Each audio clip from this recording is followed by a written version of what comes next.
orang yang membaca surat Tabarok ini yang namanya surat Tabarok tidak akan melepaskan orang yang membaca surat Tabarok tersebut daripada siksaan malaikat. Nggak dikasih ruang oleh surat Tabarok untuk menyiksa orang yang membaca surat Tabarok. Yang membantu Nabi di Madinah namanya Ansar, mereka mengatakan bahwasanya al-maghbun man lam yata'allamha wa hiya suratul mulki.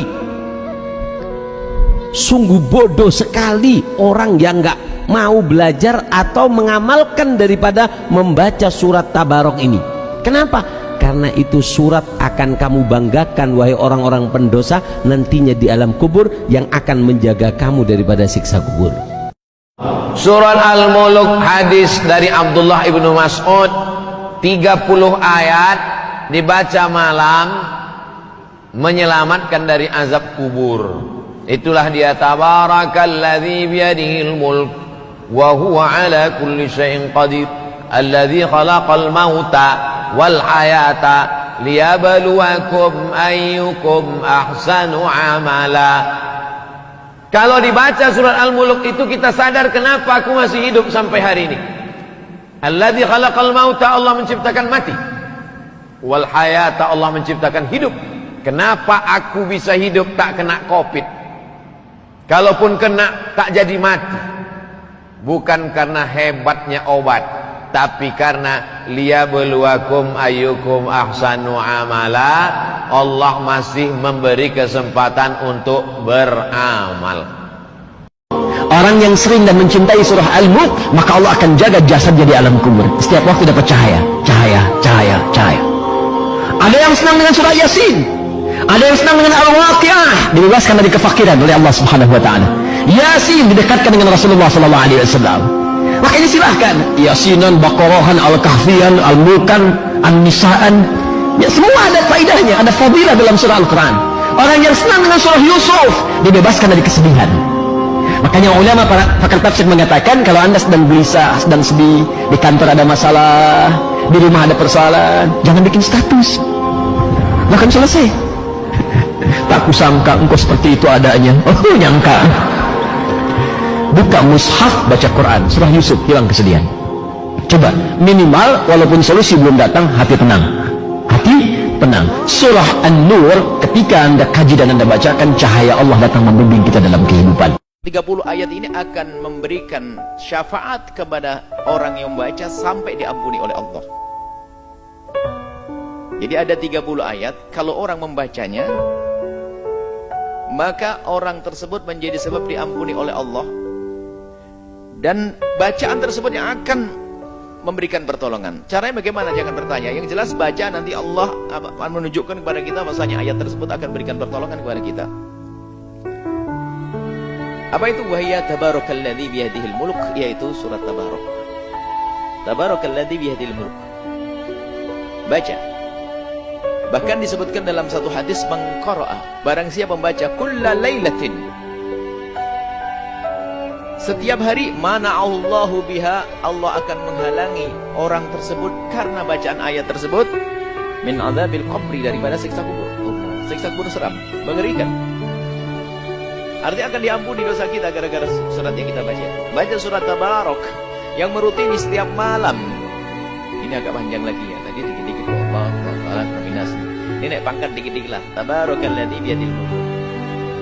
Yang membaca Tabarok setiap malam, maka ini akan menjadi sebab Allah menghindarkan dia daripada siksa kubur. Dalam hadis lain Nabi adalah suratun minal Quran, ada surat di dalam Al-Quran, khasamat an sahibiha hatta adkhalathu al-jannah. Ada surat dalam Al-Quran yang akan membela yang membacanya sampai masuk surga, yaitu tabarakalladzi biyadil mulk. Jadi surat itu akan membela, nggak boleh masuk neraka. Sehingga perlu kita setiap malam baca surat Tabarakalladzi biyadihil mulk sebelum tidur, atau habis maghrib, atau habis isya. Itu kalau sudah biasa 45 menit, 4 menit lah. Kalau sudah biasa, hafal. Nggak terlalu banyak. Demi di alam barzakh nanti agar kita tidak mendapatkan siksa. Belum kita mati ni, hafal surah Al-Mulk. Tak panjang pun, 30 ayat je. 30 ayat je surah Al-Mulk. Kenapa? Rasulullah sebut, siapa-siapa yang hafal surah Al-Mulk, Rasulullah kata siapa-siapa yang baca surah Al-Mulk sebelum daripada dia tidur, kemudian dia baca surah Al-Mulk, malam tu dia tidur sampai ajal dia mati malam tersebut, tiada pertanyaan malaikat munkar dan nakir, dan tiada azab kubur untuk diri. Wal bila, dan orang yang mempunyai rasa malu hendaklah selalu mengingat kematian dan perkara ketika kita berada di alam kubur. Makanya nih, ulun membiasakan di mana-mana majlis kalau pian mau umpati ulun habis maghrib ulun pasti baca suratul muluk. Kenapa? Nabi Muhammad telah mengatakan suratul muluk mani'atun min adzabil qabr. Orang yang mengamalkan suratul muluk akan dilepaskan dari siksa kubur. Dan siksa kubur adalah sesuatu yang hak. Dan Rasul telah mengatakan suratul muluk ini petunjuk dari Nabi Muhammad, dan kita berataan bakal masuk kubur. Rasul telah mengatakan suratul muluk mani'atun min adzabil qabr, sehingga ulama menganjurkan kepada kita untuk dibaca di malam hari. Kalau kada kawa imbah maghrib, imbah isya. Kalau kada kawa imbah isya sebelum guring. Kalau kada kawa sebelum guring, teguring tailan tebangun, baca suratul muluk. Kalau kada kawa juga, apalagi sudah semalaman kada kawa baca suratul muluk lah. Bagi kami yang haid, Bang Guru, jangan dibaca. Cukup didengarkan aja. Baca dalam hati. Karena sesuatu yang diharamkan bagi orang yang haid adalah membaca dan menyentuh Al-Quran. Jangan dibaca, jangan disebut. Suratul Muluk. Kalau sudah Rasul mengatakan nih suratul Muluk akan mencegah seseorang dari siksa kubur, kenapa kita mengabaikan suratul Muluk? Bahkan di antara sesuatu yang paling membahagiakan hati Nabi Muhammad ketika melihat umatnya hafal suratul Muluk. Bahkan pernah ulun ceritakan di Masjid Raya Sabilal Muhtadin. Ketika para sahabat berkemah di sesuatu peperangan, kemudian mereka membangun kemah, ternyata mereka mendengar seakan-akan di suatu malam ada orang yang membaca suratul Muluk, tapi suaranya bukan dari atas bumi, tapi di bawah tanah. Mereka laporkan kepada Nabi Muhammad, "Ya Rasulullah, kami mendengar ada seseorang yang membaca suratul Muluk, akan tetapi dari bawah tanah." "Naam," kata Nabi Muhammad, "itu ada kubur si fulan yang dulunya selama di dunia dia istiqamah mengamalkan suratul Muluk." Istiqamah ini yang luar biasa. Baca Al-Mulk itu punya banyak keutamaan. Salah satunya, siapa yang baca Al-Mulk sebelum tidur, maka Allah akan bebaskan dia dari azab kubur. Kalau kita mencintai Allah, harusnya yang sering kita sebut adalah nama-namanya Allah, firman-firmannya Allah. Yang kita baca adalah firman-firmannya Allah, yakni Al-Quran. Apa Rasulullah bersabda, jangan lupa baca surah Al-Mulk. Tidak ada waktunya, bacanya kapan itu bebas ya. Panjenengan bisa ba'da subuh boleh, panjenengan bisa mungkin nanti menjelang sholat duha atau setelah sholat duha juga boleh, atau menjelang tidur atau ketika tahajud, monggo. Yang penting sehari harus dibaca minimal berapa? Sekali. Itu makna istiqomah. Itu surat yang isinya 30 ayat akan memberi pertolongan kepada orang yang senantiasa membacanya. Apa pembelaannya? Sampai nanti di hadapan Allah, dia minta sama Allah untuk orang itu diampuni. Dia bilang apa? Ya Allah, ini orang senantiasa membaca saya.